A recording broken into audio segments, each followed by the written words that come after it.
Do you think that Eric can have... I don't like it, stop doing that. Sausage fest and all of that.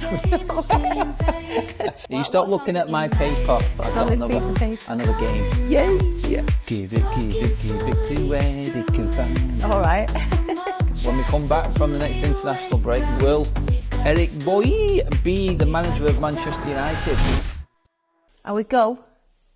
We are a go, and I was going to open up with a line there. You jumped in on me, which was, what a difference a week in football makes. From last week's podcast to where we are now. 2 games previously from last week's pod, 2 games on. What did you say before the last one? What did I say before the last one? My memory's that bad. I have no idea. You know what? I had to think on the way up. Who did we even play at the weekend? That's how bad my memory is. It only took me 2 seconds to remember it was Crystal Palace. How can you forget? I don't know. My memory's really bad. Really exciting 0-0 draw. Yeah. Totally. You cannot forget that. You cannot forget that game. Do you feel weird that we're doing this, like recording this later in the week than we usually do as well? No, I prefer it this way, weirdly. It feels like it's more natural. It feels nice, I must admit. I've come in from work, you've lit all the candles, you've had a bit of a tidy, I've noticed. It feels feels autumnal, the house. What does that mean? Like, what does it mean? It feels like we're in the season of autumn, let's just say it like that. Like, made the house look cosy. It's a bit oranger. Orangey, yeah. Let's go with that. It's pissing it down outside. It's hanging, so it does feel like it's autumn now, it's officially. You messaged me that at work today, didn't you? Yeah. I looked out the window in Oldham and I thought, it's all right here. No, there's nothing right about Oldham, looking outside the window in Oldham. When I look outside the window where I am in Oldham, I think there's like an old graveyard, so it's not the best view either. No, Oldham. Not to look outside the window. And a graveyard. Well, we have plenty of exciting things to talk about, don't we? I think we'll start with... You've got more exciting things to talk about. I've been working all week. You scored that trick the weekend. Them, weren't you? Yeah, I was going to swear. I've been that trick. That's what I was like on the sidelines anyway. It was like, yes, finally. What do you mean finally? I've scored 4 this season in 3 games. I've had 2 player of the match off the other teams, even though only 1 got recorded. Yeah, we won't go into that internal female football. It's not the female debating. Anyway, politics. Too much. So Caz was superstar striker again, hat-trick in a 5-5 draw. Complete difference to the day before, which was Crystal Palace, which you touched on there. So the weekend was a bit of a hit and miss because United blew out Saturday evening. Yeah. Frankie had a mega win, 1-0 in her game over in Horwich. Was it 1-0? Yeah, 1-0 you won. First win of the season. I remember now. Yep. Again, she's the coach as well. And then you had the epic 5-5 in the rain over in Mellor. Yeah, that was a trek to get it was ridiculous, mate. It was, but everywhere is just like a night. Did you just call me mate? I did, yeah. Mate, aren't we? I don't like it when you call me mate. Isn't it, mate? It's really weird. Everyone else is mate. Yeah, okay, let's just go back. Sometimes you text me mate by accident. Yeah, it comes out like naturally. I think it's because I've been doing so much talking after the events of the week. When you do that, I always reply and say, I don't know, mate. You take it to the extreme. You just start laying it on thick then once I've made and then mistake. you're like, oh, sorry, I didn't mean it. Yeah, I didn't mean to say it clearly. It's a fucking typo. Not a typo, is it? It is. It sometimes does it. It's like the phone actually reads your mind. It's like it's the most common words that you use. 2 4-letter words. What I call you, and then obviously what I call everyone else. On that subject, I'm getting a bit worried because, like last week, we got Alexa to have a little conversation with us. Yeah. Like, everything's listening to us these days, isn't it? I had a migraine on Sunday night. Like, I suffer with migraines occasionally, and they're awful. And then I was on Instagram, and it was everything came up about migraines without me even saying anything, which was quite helpful. But I've not asked for it, so it freaked me out a little bit. That is scary, that how your phone can actually listen into conversations. Imagine what our phone would just be full of football stuff, wouldn't it? Imagine what all the players' phones pick up when they're in a dressing room with Ten Hag after a result like that. Can you imagine what Keir Starmer's phone's picking up and how many hot dogs are on it? That was so funny. Has anyone actually missed that this week? Keir Starmer's been talking about freeing the sausages. Oh, God. If he had his phone on him at the time, he'd open it up on social media later. It'd be at a sausage party. All right, let's stop the sausage. Yes, sausage fest and all of that. There is a film called that, so yeah, you got that. The mods had a big thing the other night where someone came up with the wonderful idea of This is the mods from FUTV, by the way. replace a word from a film with the word sausages. And I think I opened my phone to like 80 messages or something. Oh, God. Yeah, that group is one of them WhatsApp groups that you turn your phone on, it's like, how are they even up still?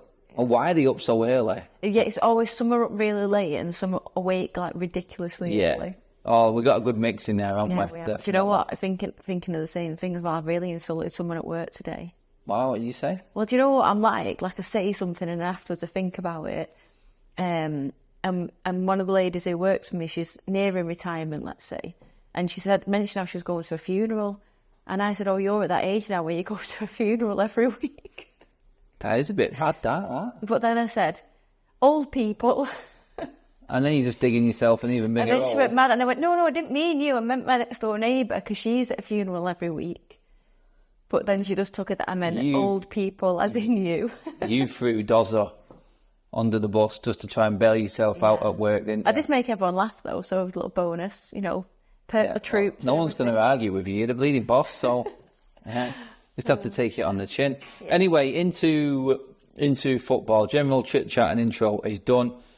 Football's been... with United, it's been absolutely diabolical all week. We've gone from scoring 10 goals in 2 games and getting dead excited to scoring 1 goal in 2 games. The thing is, sometimes you feel like a hypocrite, don't you? Because you're like, I just don't see where the goals are going to come from. And then all of a sudden you've scored 10 goals in 2 games. And you're like, oh, so we can score goals. But then you've got to remind yourself who we were playing when we scored the goals. But even still, I mean, what is it, FC Twente, how you pronounce the name, who we played last night? Oh, man. Once that first goal went, I thought, right, now we've got a goal, we'll be all right. And I took Frankie to watch, and she's not been for ages. And I was just like, please just score some goals so she can enjoy the game. And it was so drab. I mean, people say we played well. Like, we played all right in times, but I don't think I got off my seat, except for when Ericsson scored and all the other times you naturally get off your seat. Like, it was to go to the toilet. No, I didn't go to the toilet. I just mean, like, at the beginning when they walk out and stuff, and like, someone comes after the sub or whatever he's done well, which I don't propose. But you know what I mean? Like, the natural... I don't think I wasn't off my seat. No, it was crap. I mean, to be honest, you mentioned Twente there. It just took me back to actually the press conference and the behind-the-scenes footage we did. We had a really busy week. It was great, don't get me wrong, but just to touch on that, the translator from the press conference. You need a translator. Oh, my God. Like, I felt so sorry for our officers. I've been in there before with, like, translators. They've been absolutely on it, and they're literally translating as the questions and the sentences are going out. And literally, they just said, oh, let's go over to Ten Hag. And literally, as soon as they went over to Ten Hag, it was all in Dutch. And they were like, let's come back later when they speak English. Because she was talking to everyone like she was reading a primary school class story. It's like, and the question was, all of your time at FC Twente, big pause. Dramatic pause. How emotional are you going to feel when you both, and she kept going like that as well, when you both play. It was very on Wednesday night. Yeah. Do you know what I didn't know? But when I put it on TV, I didn't see anyone knock over any of the plaques or anything that were on the desk. Yeah, that was just me. Oh, right. Is that you did that? Yeah, and luckily Sky didn't actually record that bit. So, yeah, we put that on the vlog, though. Didn't we? Yeah, we went it on the vlog. We had a full day. It was great, chatting to Wes Brown, chatting to Dan Fletcher. Just in amongst it, dead close to the players' training. Everyone looked at happy, looked well up for it, and let's just say together. You looked dead happy. You was loving it, weren't you? Yeah, it was brilliant. But you know what I will say? Like, you were actually just like best buds with like Wes Brown and Fletcher, and everyone was just around. No, the guys. No, it's not me. It's them. They're actually really decent guys. No, what I'm trying to say is like it was like you were all just like mates. It was nice. It was just dead chilled out and laid back. It was like what you wouldn't expect United to be like. Because the way United are with the media and the protection, but when you go in Carrington, it's like a safe place, a safe haven. You've got the academy players walking around, some of the women's team are walking. It's like everyone knows it's a safe place, and you usually just get them out of the sort of like protection mode, and they're a bit more down to earth and chilled out. So I think that's exactly what it felt like, and I think that's why we had the likes of like Rude coming over, talking. Dan Fletcher, Wes Brown's part of MUTV that day. He was doing his his punditry bit with them, and it just felt dead chilled, relaxed, and everything was just going along really nicely. And it does seem to be a bit of a calmer, if not more authoritative sort of vibe around, like the going places, like the setup is. Yeah. Until they go out on the bleeding pitch. What is actually going to happen? Like, are we predicting anything now? Because I think we're getting to a stage now where we're like, how long is it going to last? Yeah. I think that's it. Because I know people like can pick out the results and say this, that, and the other, but look at the teams we've played as well, and look who we've got. I said this. Yeah. Do you know what? My mate Ricky from the Spurs channel messaged me. I send a voice note over for him for his channel. Because he's looking for an opposition side, so he runs the Spurs channel. So I always send over my opinion on where United are at and where we're actually going with the game. But I just said to him, we played 7 games. We played one team that finished above us last season, and we got 3 wins. And everyone's getting excited about being better. I know it's like we're marginally better in some statistics, but it is not any better to watch. All I've asked is, can I just enjoy watching my team play football again? That's all I want. I don't even care. I mean, I do care. But if we don't finish in the top 4, I'm not going to go mental if we have a good season of enjoyable football.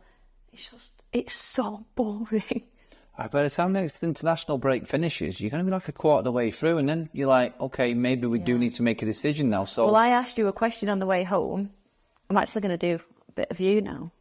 Go on then. Do your Tony Blair like big fish cardboard box with the hands. Do you think that Erik ten Hag? I don't like it. Stop doing that. Like, just talk. Is it annoying when someone talks with hands constantly? I'm not used to you doing it, so you stop. I'll just sit still and you'll just do it. Yeah. Okay. October the 19th. Was when Erik ten Hag's going to be sacked? No, my question is, that's our first game back after the international break. Will ten Hag be the manager? Yeah.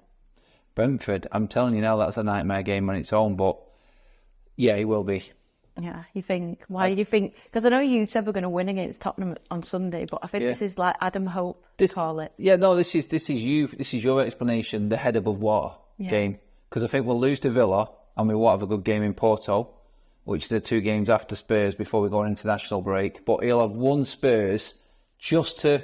Like, he's literally, the water's there and he's just got his head out breathing and he's not drowned. I know you laugh at I say it, but that's what he did all season. It was like win, draw, loss, and it was just like this. But if you probably looked at a trend line, he was probably just on the waterline the whole season. I watched my video from earlier on today at lunchtime on FUTV, and I go back to last season and it's the same scenario. So you go back to what people forgot. We beat Chelsea 2-1 at Old Trafford. New dawn. Yes, played great.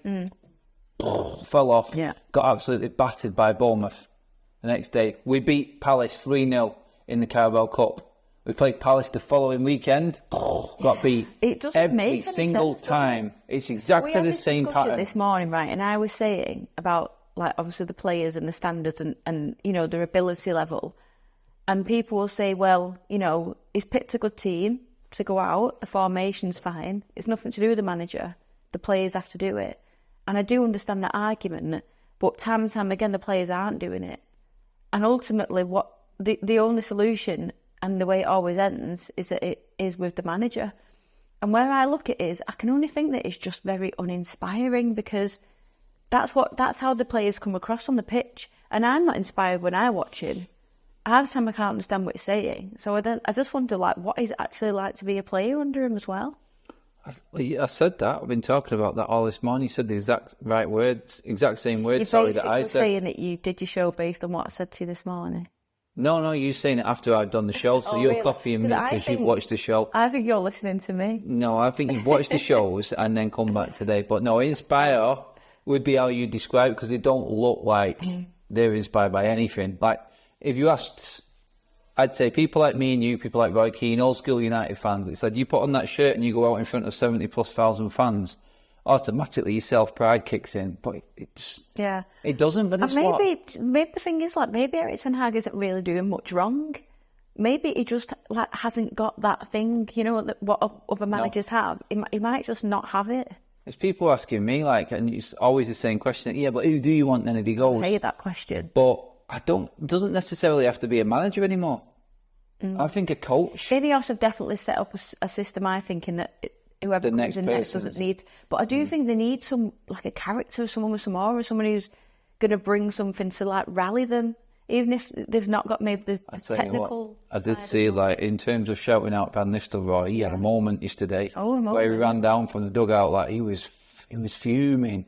Something had really got, and Ten Hag was stood there like, and he's like tapping on Ten Hag's shoulder, like pointing out like you do like this, and going mad. Oh, is that when Ten Hag went You see? Okay. Please. But no, then players talking about inspiration. There wasn't much. There weren't many smiles in the mix zone walking out. Plenty of players that were unhappy in there. Did you rustle any feathers in the mix zone? Of course, always. You got to get your questions in, and you have to be. Too right. You have to be abrupt. Is probably the right word. You've got to be the right personality to do that. I'll be honest and say that wouldn't be for me personally. But you have to fight for everything, and it's awkward as hell. Especially at United, there's no room at all. Yeah. And you just, like, you're praying that you get that sort of right space and you guess right in position. You got one of these off Dello? Yeah, I got a fist pump. Dello, Thanks. like, he's captain material, that kid.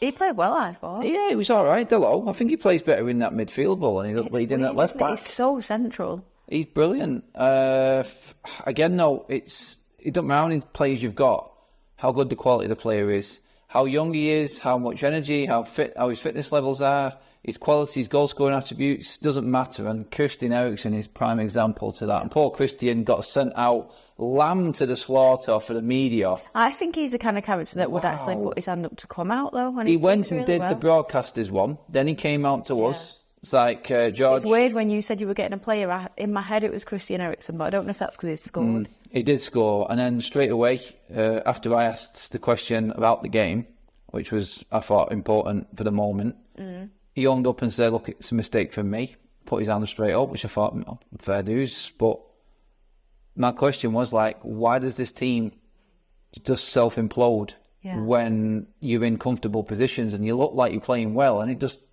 just implode, it just disappears. And he's the same. He's like, his answer is like, it's right. We have to score more goals. Yeah. If you don't score goals, you have these moments. And he's saying exactly what we're all saying. So the players do know. They do know. But I felt sorry for Christian Eriksen. His fourth start in a row. I didn't think he should have been on the pitch when that mistake was made. I was so surprised it started. But the thing is, again, his mistake. But if you watch the lead up to that goal, there's like 3 or 4 mistakes. And then Onana's excellent goalkeeping at the end, like, hey, look, there's a nice space here next to the post to aim for. I like that movement there. Woo! Should be a goalkeeper.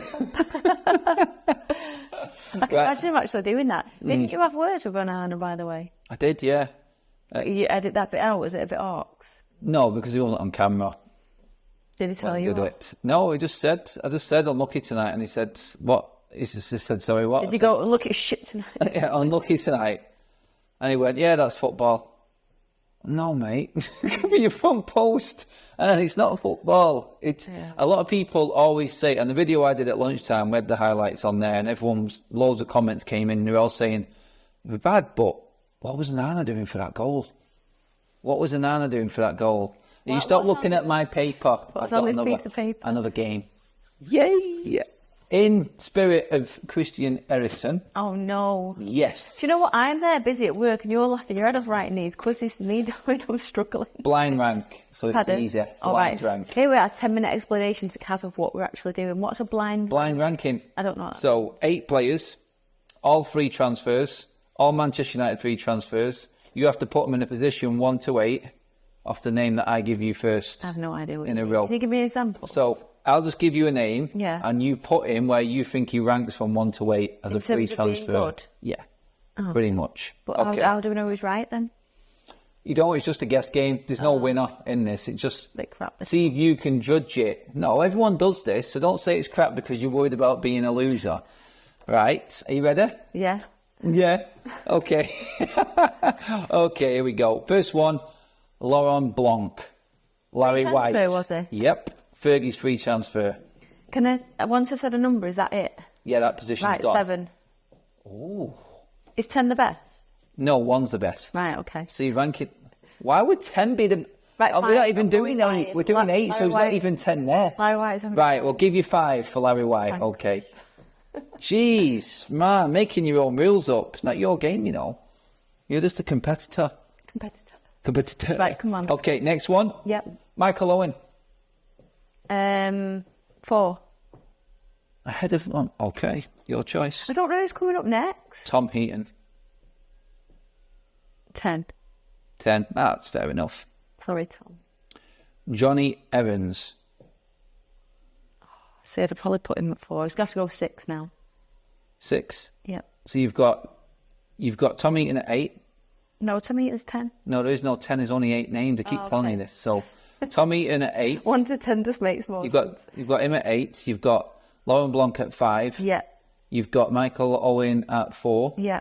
And you've got who was the other one? John O'Shea. No. Who was the other one we said? Not John O'Shea. Johnny Evans. Johnny Evans At 7. 6. I'll put him at 7. So I forgot there was 8.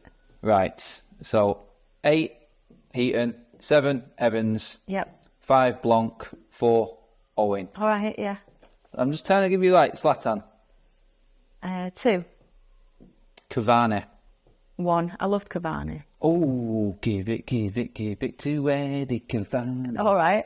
Go on. Okay, we got one more then, haven't we? Right. What is it? Number 3. Yes, that's right. No, there's 2 more. Sorry, 2 more. Okay. Christian Eriksen himself. 3. Henrik Larsson. Oh no! Yes, see, that's the game. Can I say to everyone, he's done this on purpose to ask me Henrik Larsson last because he knows I love Henrik Larsson and I love that we brought him in. And you know I'd have put him higher. So your results were from 8th up to number 1. You've gone Tom Heaton at 8, Johnny Evans at 6. What have you said? You've gone. Sorry. You've gone Heaton. Yeah, you went. I forgot what you've done now, but we'll Tom we'll Heaton, Johnny Evans. Tom Heaton, Johnny Evans. Larsson is 7. 6. 6, sorry. Lauren Blanc was 5. Michael Owen was 4. Yeah. Zlatan was 3. Cavani was 2. No. Cavani was 1. And Zlatan was 2. Eriksen was 2. Right, okay. I've completely... Well, you've got the game anyway. God, right, you ruined it. That was really fun, that. It is a trick one for you all as well, actually. It was a free transfer coming back to Manchester United in 2012 under Sir Alex Ferguson. You don't have to answer that now. That's one for the audience. Get into the comment section on that one. 2012 free transfer. And he's not on that list. He probably will be right up there as well when you find out who it is. Right, okay. Okay, Don't but yeah. think about it. You told me I'm off the hook for this. No. You bottle it at quizzes, don't you? You go into shy mode. Next time you do a quiz, let me look what kind of quiz it is first. I'll tell you it was rubbish. All you have to do is put a name in a position. It's not difficult. Yeah, but it's boring. No, it's not. Out football, isn't it? It's not, is it? It's definitely not Ten Hag football, for God's sake. No, it's not. Talking about football, sadly, the retirement flag came out again, didn't it? What for you? Yeah, retirement. Because I had one of them. We started playing. Like this now. Yeah, Josh will put the violin music on. I'm excellent player, by the way. No, I was a good player. A violin player. All right, so you're not bigging yourself up football-wise then, either. Oh, yeah. Well, anyway. Injured again, same ankle. Right, trying to play for under-18s. I've told you, some people are meant to play and some people are meant to watch. Don't take the piss. She always says this. I got him some ice and everything. Oh, I told you to get some ice. No, you sent me down with the bad foot while you was curled up in bed. Yeah, it was late. Go get some ice. Yeah. Hobble down the stairs like so you can't barely walk. Well, just go down the stairs and get yourself some ice. There's your bit of help and advice. I love you. Thanks a lot. Thanks a lot. But yes, no. Come across, put my foot out in front, player booted the ball right through me. Ankle just went whack, gone.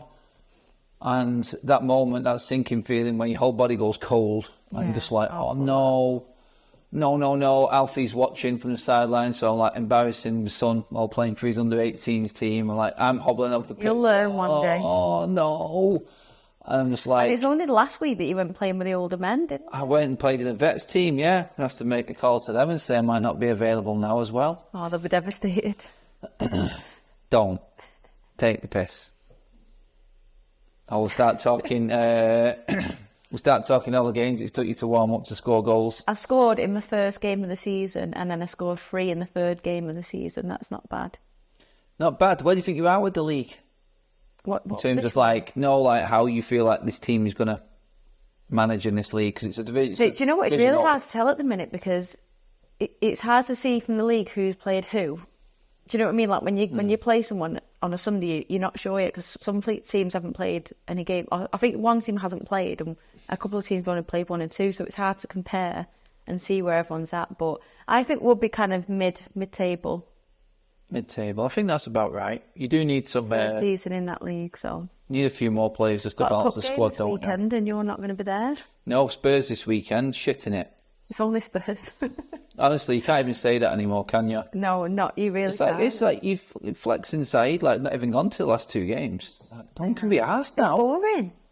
This is what it's like if you've got to travel. Like people are not actually going anymore. Yeah, it's bad. There was loads of spare seats last night. Yeah, I said to you, didn't I, from the press box, like looking up the seats, it was like, I could see you, empty. You was like directly opposite us, and you had like something similar to this on. And I think Josh must have been the same. So you both stood out like 2 white blobs. And at half time, I said to Frankie, watch it. I bet he's first up to go in there and get some food. But there you were. We saw Uncle. You were racing down there. Was you laughing at me? You said you needed a wee, but I don't believe you. No, I did need the toilet. Was you both laughing at me? Yeah. But Frankie was loving it, wasn't she? Yeah. She was happy. She had a bag of chocolate buttons. Oh, but pissing it down again for them. Every time we're going from anywhere. How boring it was, by the way. What was you doing? So Frankie was with us. She's 10, and Charlie, my eldest, who's 20. And there were there was some beef going on in Frankie's group chat, the Year 6 group chat, about loom band making. And Charlie was that enthralled in the game that she spent all the time reading through the group chat, putting little laughing emojis on everyone's message for me telling her to stop stirring trouble with the Year 6s. And she was just laughing her head off over through Frankie's phone, basically, not even watching the match. That's a European night under the floodlights at Old Trafford and what it's actually come when to. When the Year 6 group chat about loom bands is more entertaining, we've got a problem. Well, a serious problem. I forgot to mention a new studio upstairs. How could I forget that? Well, we've got light on today, so... I was talking about light. Not many people like in the dark room on the studio on I'd say FTTV. People like to moan, don't they? Oh, my days, honestly. Well, we can't say too much, but there are new additions coming that are going to brighten it up a little bit and also look epic. Yes. So anyway. I've ordered myself a new chair. Yeah, we know about the new chairs, God's sake. Another chair. It went from, I need a new chair, to look at this one, it vibrates, to look at this one, it has heated pads in it. Like, it just moved on, and I was just like, right. In the words of Jon Snow, legend, winter's coming. Yeah, but also, don't break this one. He's broke his last one. You broke your first one because of you having paddies on the watch-along meltdowns. I slam. The second one you broke because the arms are basically caved into you, leaning on them. So no more leaning on the... You said like your arms like weigh a ton. Your arms like gorilla so arms. Yeah. But no, the first one, just in my defence, when you are winning a game and it's 5 minutes into injury time and you somehow lose that game, it's a bit emotional. You actually bounced up and down the chair. I think that's when Modern Samurai in the chat donated to get you a new chair. Yeah, we had that. We do have quite a lot of donators, don't we? But it's like, there you go buy yourself a new chair. So I just couldn't wait to get rid of the green screen. Honestly, that was like my curse. Yeah. Saying that though, like since the studio's going, the watch-alongs haven't really gone to plan, have they? No, not at all. And you've had a few technology issues. Hopefully, all fixed now. God, yeah, that was a ball ache. That, but I think your last technology issue caused my migraine on Sunday night. Yeah, you might be right about that. Caz was suffering while I was suffering. Different areas, but I suffer because of you suffering, because I'm trying to help and it's like impossible. Yeah. So, right, we said it earlier on. You've not given me your commitment to it yet. When we come back from the next international break, will Eric Boy be the manager of Manchester United? I'm going to say yes, but I don't think he should be. I don't know if Ineos have got the bottle to get rid of him this soon. It'd have to be like a bad loss to Tottenham, a bad loss next week. It has to be like 3 really bad results, I think. This time next week, we'd have played Spurs, we'd have played Porto. We do this every podcast. Hopes at all. Away in Portugal, tough game, Porto. and then Spurs this weekend. You said there's every chance we'll just play well again on Sunday. And Against Spurs, we will. We'll turn up against Spurs. We always bleed and do. I hope we do, but then at the same time, it masks the problem. I'm never going to be one of them fans that say, like, you know, to lose. Yeah, so I really want to go there and win, and obviously you'll go in, so I hope it's a good game as well. But I do feel like you say, it's just up and down, no consistency, and it's just masking the problem. I just feel like saying, just rip that plaster off and get rid. That's where I'm at. Sorry. Oh, well, I think at least you're honest. That's what it's all about, isn't it? Don't abuse me in the comments. Yeah, I get enough of that. Yeah. I think a lot of people are just living in hope with United and this at the moment now. It does feel like we're going to be talking about it soon on the podcast, though. Yeah, I think it does, like, every single week now. Even after, like, the big week, it's like you always knew that you had that horrible sort of run of games, and that bad weekend was due for United again. But like you said, win a few, lose a few, win a few, lose a few, just stay in exactly the same position. But I said it this morning, Manchester United are bottom half of the table in the Europa League. I'm the bottom half of the table in the Premier League. Yay. Are you not embarrassed as a United fan with the prices that we pay and every other club laughing and bantering us? And where Do you know, one of the things is, so many other fans have been in the chat recently, I've noticed, like Liverpool fans and this. There is actually, yeah. Yeah, and in the comments, some of them are just taking the mick, and some of them are just, I think they enjoy watching. Everyone is like, please keep Ten Hag. And that to me is like, for the United fans that still want him, it's like, open up your eyes and look, everyone's taking the piss out of us because we've got Eric Ten Hag. They think it's funny. There's a reason. No, I'm totally with you. I always said it, what do I always say? Like, the most honest view is the one from the outside. Yeah. Someone looking in can see where the problems are, and you sort of hope that was the case with Ineos coming in. It's like someone had put in the comments, like, well, we did play well, and someone come in and said, I'm a Liverpool fan, and I can tell you now, I'm not trying to be funny, but you did not play well. It's like, yeah, you're right. Red-tinted glasses. We're always trying to find a positive and back your team. I think my red tint's just worn off. Yours has gone maroon. It's faded in the shit. That's not good, is it? Maroon. Anyway. No. But yeah, that sums up podcast episode 22. I think it is, yeah. It's going out on a Friday, so please let us know what you think, if it's better time of the week. It is. Friday's always better for people to Do you enjoy it more? Yes. Let us know. Get your comments in. Get involved in the ranking quiz as well, blind ranking. Also, let me know if you know who that player is. 2012 free transfer. 2025, we're going into the future. I don't know. Wilton, I'd be here. Let's not even go there. Thank you, everybody. Get your comments in. Give the video a like. Make sure you've subscribed as well to the United Couple. All comments are much appreciated. We go through as many of them as possible. You guys have been brilliant so far. And keep it up, please, everyone. Have a great weekend. Bye-bye.